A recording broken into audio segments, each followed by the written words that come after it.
পুনৰ এবাৰ স্বাগতম জনাইছো মোৰ ইউটিউব চেনেললৈ Yahya Motivational। আজি মই ক'ব বিচাৰিছো যে জীৱনৰ শেষ দিন বুলি সদায় কাম কৰি যাওক। আজি ভাবক যে মোৰ আজি শেষ দিন আৰু সেই হিচাপত যদি আপুনি কাম কৰি যায় তেনেহলে আপুনি বহুত কাম কৰিব পাৰিব আপোনাৰ জীৱনক লৈ। Yes, today is my last day। এনেকৈ কাম কৰি যাওক তেনেহলে আপুনি নিশ্চয় সফল হ'ব পাৰিব আৰু বহুত কাম কৰিব পাৰিব আপোনাৰ জীৱনক। Yeah, your thinking is right। I mean মই ক'ব খুজিছো যে আজিৰ দিনটো কেতিয়া উভতি নাহে। আপুনি যদি ভাবে যে আজিৰ দিনটো মই ৰখাম, আপুনি জানো ৰখাব পাৰিব? কেতিয়াও ৰখাব নোৱাৰিব। আজি সানডে, কালি কি মানডে হবই, আপুনি ৰখাব নোৱাৰিব। সেই কাৰণে মই ক'ব খুজিছো যে আজিৰ দিনটো কেতিয়াও উভতি নাহে। সেই কাৰণে আপোনাৰ সদায় শেষ দিন বুলি কাম কৰিব লাগিব, কিয়নো সময়ৰ বহুত মূল্য। সেই কাৰণে মই ক'ব খুজিছো যে please don't waste your present time. যদি আপুনি আপোনাৰ প্ৰেজেন্ট টাইম খিনি নষ্ট নকৰে, যদি শেষ কৰিব নিবিচাৰে, তেনেহলে জীৱনৰ শেষ দিন বুলি সদায় কাম কৰি যাব লাগিব। তেতিয়া আপুনি বহুত আগবাঢ়িব পাৰিব আপোনাৰ জীৱনত। আৰু এই টপিকৰ ওপৰত মই ক'ব খুজিছো যে আপুনি যদি ডাবল কৰিব বিচাৰে আপোনাৰ সময়খিনি, মই ক'ব খুজিছো যে আজি সানডে আৰু এই সানডেটো আপুনি যদি প্লাস কৰিব বিচাৰে যে সানডে দুটা হ'ব লাগে, তেনেহলে কি আপোনাক শেষ দিন বুলি কাম কৰিব লাগিব জীৱনৰ। মই ক'ব খুজিছো যে আপোনাৰ সানডেটো দুবাৰ হৈ যাব, কিয়নো আপুনি শেষ দিন বুলি কাম কৰিব। আৰু ঠিক এনেকৈ যদি কাম কৰি যায় তেনেহলে আপুনি বহুত আগবাঢ়িব পাৰিব আপোনাৰ জীৱনত। পিছে এতিয়া কথা হল যে আমি সময়ৰ মূল্য সকলোৱে জানো যে সময়ৰ কিমান মূল্য, কিন্তু এইটো আমি ভালকৈ বেয়া নকৰো। যদিও আমি বেয়া কৰো, কি আমি ক'ত বেয়া কৰো?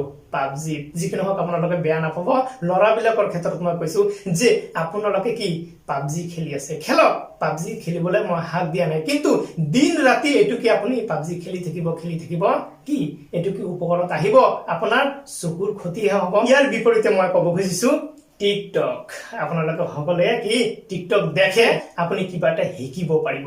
মই এইটো ভাল বুলিহে কৈছো টিকটকটো, কিন্তু আপুনি যদি পাবজি খেলে কি হ'ব? আপোনাৰ চকুৰ ক্ষতি হ'ব। ইয়াৰ বিপৰীতে যদি আপুনি টিকটক দেখে নাইবা কৰে, মই ক'ব খুজিছো যে আপুনি দেখি আছে, দেখাৰ পিছত আপুনি কিবা এটা শিকিব পাৰিছে, কিন্তু পাবজিৰ পৰা আপুনি একো শিকিব নোৱাৰিব। যিকি নহওক টিকটক যদি আপুনি দেখে নাইবা যদি আপুনি কৰে, তেনেহলে কি আপুনি এক্টিং শিকিব পাৰিব, ষ্টাইলিছ হ'ব পাৰিব। ষ্টাইলিছ কৰিবৰ কাৰণে কি আপোনাক বহুত মেহনত কৰিবলগীয়া হয়, কিন্তু টিকটকৰ মাধ্যমত আপুনি অতি সহজে শিকিব পাৰিব যে ষ্টাইলটো কি হয়। আৰু ইয়াৰ বেনিফিট বহুতো। যিকি নহওক মই যদি এইটো এক্সাম্পল দিব খোজো, তেনেহলে মই ক'ব খুজিছো যে ধৰি লওক এজন মানুহে খোজ কাঢ়ি আছে, হয়নে? এজন মানুহে খোজ কাঢ়ি আছে, তাৰ ষ্টাইলিছ, তাৰ খোজ কাঢ়া দেখি আপুনি গম পাব যে হি কোন কোৱালিটিৰ মানুহ। আপুনি গম পাব যে হি কোন কোৱালিটিৰ মানুহ। ষ্টাইলিছ হোৱাটো অত্যন্ত প্ৰয়োজন আমাৰ জীৱনত। যিকোনো কামৰ ক্ষেত্ৰত আপুনি দেখিব যে ষ্টাইলিছ লাগিবই। আপুনি যদি বাইক চলাই আছে, তেনেহলে তাৰো এটা ষ্টাইল আছে নে নাই? আছে। সেইকাৰণে মই ক'ব খুজিছো যিকোনো কামৰ কি ষ্টাইলিছ আছে, আৰু ষ্টাইল শিকিবৰ কাৰণে কি আমাৰ টিকটকটো বহুত ইম্পৰ্টেন্ট। সেই বুলি আপুনি সকলো সময়তে কি টিকটক কৰি থাকিব, টিকটক দেখি থাকিব, সেইটো মই ক'ব যোৱা নাই। মই ক'ব খুজিছো যে আপুনি টিকটক কৰক, অলপ কৰক, আপুনি সময় অপব্যয় নকৰিব। আৰু ল'ৰাবিলাকৰ ক্ষেত্ৰত মই কৈছো পাবজি খেলক। মই পাবজি খেলিবলৈ হাক দিয়া নাই, আপোনালোকে ফ্ৰী ফায়াৰ পাবজি খেলি থাকক, কিন্তু মই ক'ব খুজিছো এইটো লিমিটত থাকিব লাগে। মই ক'ব খুজিছো যে লিমিট ক্ৰছ নকৰিব। যদি আপুনি লিমিট ক্ৰছ কৰে তেনেহলে আপোনাৰ ক্ষতি হ'বই। হয়, গেম খেলিলে আমাৰ উপকাৰিতা আছে। পিছে এতিয়া আপুনি ভাবি আছে যে ইয়াৰ নো কি উপকাৰ, হয় না?